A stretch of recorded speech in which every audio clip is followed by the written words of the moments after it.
बिस्मिल्लाहिर्रहमानिर्रहीम। लाखों करोड़ों दुरूदो सलाम मोहम्मद मुस्तफ़ा सल्लल्लाहु अलैहि वसल्लम और आले मोहम्मद पर। मैं हूं उमर दराज गोंदल। सुप्रीम कोर्ट के अंदर आज मुसलसल दूसरे दिन जो असखुद नोटिस केस है जिसमें पंजाब और खैबर पख्तूनख्वा के अंदर इलेक्शन करवाने हैं उसकी समाअत हुई है और 9 रुकनी बेंच ने ही इस केस की समाअत की है। लेकिन आज ये जो समाअत है ये मजीद तनाज़ात का शिकार हो गई है। लग ये रहा है कि अब ये मामला आगे बढ़ने की बजाय फैलता जा रहा है। तो क्या इलेक्शन होते नजर आ रहे हैं? पहली बात। दूसरी बात यह है कि आज 2 जजेस ने ऐसी क्या बात की जिसको हुकूमत ने फौरी तौर पे मान लिया।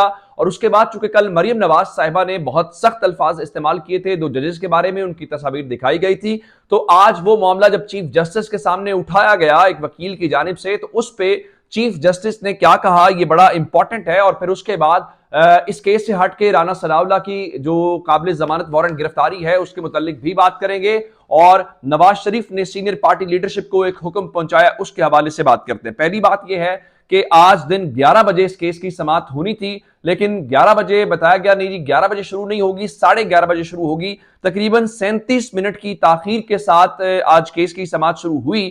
तो चीफ जस्टिस उमर अता बंदयाल ने फारूक इस्नाइक को दीगर फ्रीकैन को देखा तो वो उन्होंने कहा जी तमाम फ्रीकैन को देख के बहुत खुशी हो रही है। जिसके बाद सबसे पहले पाकिस्तान पीपल्स पार्टी की जानिब से फारूक एच नाइक आए। फारूक एच नाइक ने कहा जी हमें नोटिस नहीं दिया गया तो मेहरबानी करके हमें नोटिस जारी करें। अब यहां पे आपको एक बात याद रखनी है कि पीपल्स पार्टी जब बात आती है पीडीएम की तो वो कहते हैं जी हम पीडीएम का हिस्सा नहीं है। लेकिन आज फारूक एच नाइक ने इस सिलसिले में खड़े होके ये कहा कि पाकिस्तान पीपल्स पार्टी को 2 जजेस के ऊपर एतराज है। और उसके बाद उन्होंने सिर्फ पीपल्स पार्टी की बात नहीं की, मंसूर उस्मान साहब नून लीग के वकील वहां पे मौजूद थे और जेयूआई के कामरान मुर्तजा साहब मौजूद थे। इन तीनों के दस्तखत के साथ एक मुश्तरका बयान अदालत के सामने पढ़ा गया और उसमें कहा यह गया कि बात किसी जाती अनात की नहीं है, इंसाफ का तकाजा यह है, फेयर ट्रायल का मामला यह है कि जस्टिस एजाजुल एहसन और जस्टिस मुजाहिर अली अकबर नकवी जो हैं वो इस केस से ना सिर्फ अलग हो जाएं बल्कि नून लीग और जेयूआई ने यह भी इस्तदा की कि आइंदा मुस्तकबिल में जो हमारे केसेस इनके सामने लगे वो ना सुने। अब सवाल यह पैदा होता है कि आया आर्टिकल 184 सब क्लॉज 3 जो असखुद नोटिस है वो हुकूमत के खिलाफ कैसे हो गया?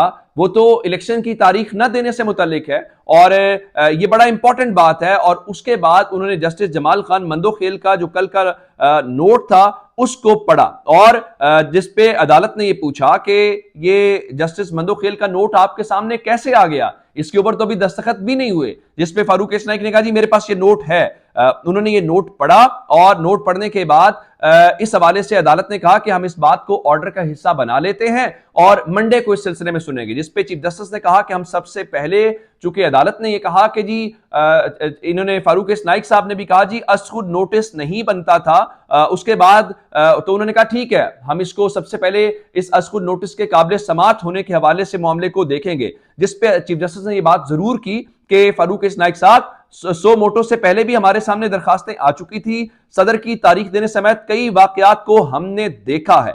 जिसके बाद जस्टिस अतर मिनल्ला साहब ने मुदाखलत की और उन्होंने कहा कि मिस्टर नाइक आप नहीं समझते कि इस मामले को फुल कोर्ट में सुना जाए, यानी तमाम के तमाम जजेस सुना जाए। जिसके फौरन बाद क्या हुआ कि फारूक इस्नाइक ने इसकी हिमायत की और उसके बाद ये मामला जो है थोड़ा आगे बढ़ा। तो जस्टिस जमाल खान मंदोखेल जिन्होंने कल एक लिहाज से नोट दिया था, उन्होंने आज ये कहा कि 90 दिन में इलेक्शन का मसला पार्लियामेंट में आप हल क्यों नहीं कर लेते, यानी ये जो मामलात है ये पार्लियामेंट के अंदर आप लोग क्यों नहीं हल कर लेते, वहां पे चीजें क्यों नहीं हो जाती, ये सारा कुछ करना था। और पीडीएम ने आज मुश्तरका बयान जब पढ़ दिया तो जारी बात है अब ये मामला थोड़ा सा और आगे चला गया है। अब उन्होंने कहा जी इन दोनों जजेस से हम इस्तदा करते हैं, पीडीएम का जो मुश्तरका बयान था, कि आप अपने आप को इस बेंच से अलग कर लें। अच्छा, ये जब जस्टिस अतर मिनल्ला साहब ने सवाल किया फुल कोर्ट का तो जनाब अली ने कहा जी बिल्कुल फुल कोर्ट बनना चाहिए। ये वही बातें हैं जो इससे पहले वो ऑलरेडी कर चुके हैं और हुकूमत ये मुतालिबा करती हुई नजर आ रही है। अब मैं आपको बताना ये चाहता हूं कि अब वो इससे हट के जो इंपॉर्टेंट बात है कि ये सवाल तो आज वहां पे हो गए, लेकिन चीफ जस्टिस ने बड़े इंपॉर्टेंट बातें आज की हैं। चीफ जस्टिस ने कहा कि आम तौर पे शहरी इंसाफ के लिए अदालत आते हैं। क्या आपको मालूम है कि पहली बार पाकिस्तान के अवाम और उसके बाद पाकिस्तान का दस्तूर यानी पाकिस्तान का जो आइन है वो हमारे दरवाजे के ऊपर दस्तखत दे रहा है या हमारा दरवाजा जो है वो खटखटा रहा है। जिसके बाद जजेस की किरदार कुशी का मामला जो मरियम नवाज साहिबा ने कल किया वो भी अदालत के सामने आया, जिसपे चीफ जस्टिस ने कहा कि फिलहाल हमने मामला काबिल समात होने का देखना है, उसके बाद दीगर चीजें हैं। तो अदालत ने कहा कि हम मंडे के रोज तफसीलन इसकी समात शुरू कर देंगे। आज मकसद हाजिरी लगवाना था, तो तकरीबन कोई आधा घंटा 30-35 मिनट की समात हुई। उसके बाद अदालत ने अब ये जो केस है वो मंडे के रोज 11:30 बजे तक मुलतवी कर दिया। लेकिन जहां तक वो मामला था कि जजेस वाला किरदार कुशी वाला, तो ये मामला आज अदालत के रूबरू उठाया गया, लेकिन अदालत ने इसके ऊपर एक लिहाज से तहम्मुल का मुजाहरा किया और अदालत ने अपने आप को डिट्रैक्ट नहीं किया, क्योंकि अदालत अगर अभी गुस्से में हुई या कैसा मामला हुआ तो इलेक्शन लटक जाएगा। तो अदालत, क्योंकि हुकूमत की इंटेंशन ये नजर आ रही है, जिसमें हमें नजर आ रहा है फुल कोर्ट का, कि जनाब आप क्या करें कि आप फिलहाल इस मामले को जरा टाइम लें, लटकाएं। लेकिन अदालत ने कहा कि जो जजेस की किरदार कुशी का मामला है वो हम बाद में देखेंगे। अब थोड़ी देर पहले ख्वाजा आसिफ जो हैं वो कौमी असम्बली के अंदर बात कर रहे थे और उन्होंने ये कहा कि अगर आप हमारी हुदूद के अंदर दाखिल होंगे तो फिर हम सवाल करेंगे। फिर उन्होंने कहा कि पूरा सुप्रीम कोर्ट इस मसले को हल करे, तलाश करे, फ्रीकैन से बात करे ताकि ऐसा हल दे जो आने वाले वक्त में लाहक अमराज का बंदोबस्त कर दे। मैं नहीं चाहता कि अदलिया को महसूस हो कि एक पार्लियामेंटेरियन उनकी हुदूद में दखल अंदाजी कर रहा है, लेकिन मुतासरा फरीक होने की हैसियत से बात कर रहा हूं, यानी आप हमारी हुदूद में मुदाखलत कर रहे हैं।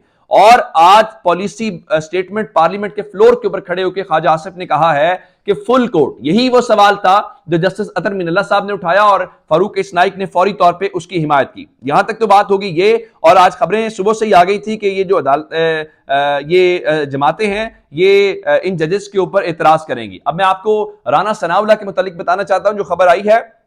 राना सनाउल्लाह के ऊपर एक केस गुजरात की जो इंसदादे दहशतगर्दी अदालत है उसके अंदर चल रहा था और वो पेश नहीं हो रहे थे। आज राना सनाउल्लाह के जो दहशतगर्दी के हवाले से केस है उसके ऊपर उनके काबिले जमानत वारंट गिरफ्तारी जारी हो गए हैं और अदालत ने कहा है कि 7 मार्च को उनको गिरफ्तार करके अदालत के रूबरू पेश किया जाए। तो अब अदालत के अंदर रूबरू पेश कौन करेगा? क्या गिरफ्तार पंजाब हुकूमत करेगी? सवाल ही पैदा नहीं होता। वो सिर्फ गिरफ्तार इमरान खान को कर सकते हैं या इमरान खान की पार्टी के लोगों को कर सकते हैं। इस हवाले से दीगर चीजें जो हैं वो बिल्कुल नहीं हो सकती। अब दूसरी जानिब नून लीग का हाल ये है कि वो डर तो गए हैं। रात को आपने देखा कि जरदारी साहब और फजलुर रहमान से मुशावरत होती रही। अब इससे खबरें ये हैं कि नवाज शरीफ ने इंतखाबात के हवाले से अपनी सीनियर लीडरशिप से फैसला किया है, कोई क़यादत से मुशावरत की है और मुशावरत के बाद फैसला यह किया गया है कि पंजाब में पीडीएम के साथ सीट एडजस्टमेंट नहीं की जाएगी, लेकिन दीगर सूबों के अंदर सीट एडजस्टमेंट की ऑप्शन को इस्तेमाल किया जाएगा। और उसके हवाले से बताया गया है कि उम्मीदवारों को फाइनल करने के लिए अहम इदारों से सर्वे करवाए गए हैं। इदारों से बेशक सर्वे करवाते रहे, लेकिन मैंने आपको लाहौर और सलान रफीक भट्टी वाली खबर दी थी कि 29 में से 26 सीटें आसानी के साथ पाकिस्तान तहरीक इंसाफ निकाल लेगी। और अब खबरें ये आ रही हैं कि नवाज शरीफ ने अपनी पार्टी को इंतखाबात के हवाले से तैयारी की हिदायत कर दी हैं। लेकिन ये आप मीडिया की स्ट्रेटेजी तो देख सकते हैं, लेकिन दूसरी जानिब हमें नजर आ रहा है कि हुकूमत टाइम ले रही है। हुकूमत फुल कोर्ट का मतलब सिर्फ और सिर्फ ये है कि हमें टाइम मिले। अदरवाइज अगर फुल कोर्ट बनानी चाहिए थी तो फिर जब आपने क्या वो कहते हैं कि स्पीकर की रूलिंग मुस्तरद कराई थी अप्रैल के अंदर, तो उस वक्त 5 रुकनी बेंच क्यों था? उस वक्त फुल कोर्ट क्यों नहीं थी? अब आपको फुल कोर्ट क्यों याद आ रही है और आप उससे फैसला करवाना चाहते हैं? लेकिन फिलहाल आज की जो समात है वो आगे बढ़ने की बजाय मजीद फैलती और मजीद तनाज़ात का शिकार होती हुई नजर आ रही है और जजेस के अंदर तकसीम वाज़े अंदाज के अंदर नजर आ रही है। और पॉलिटिकल पार्टीज भरपूर तरीके से, अब देखना यह है कि तहरीक इंसाफ स्पीकर साहब, क्योंकि उनके भी आज अली जफर साहब वकील मौजूद थे, सदर साहब जो है अपने सेक्रेटरी के जरिए मौजूद थे, तो देखना यह है कि वो अदालत के सामने क्या मौक़िफ़ इख्तियार करते हैं, क्योंकि उनको भी सुना जाना जरूरी है जो कि मुतासरा फरीक है। उसके बाद नून लीग ने अभी तक इस सिलसिले में कोई किसी किस्म की पहले प्ली नहीं ली थी। आज नून लीग पीपल्स पार्टी जेयूआई ने मुश्तरका तौर पे अपनी तरफ से अदलिया को प्रेशराइज करने की कोशिश की है। अब देखते हैं कि इमरान खान उसका क्या काउंटर लेके आते हैं, वो बहुत इंपॉर्टेंट होगा। अपना बहुत सारा ख्याल रखिएगा। खुदा हाफिज।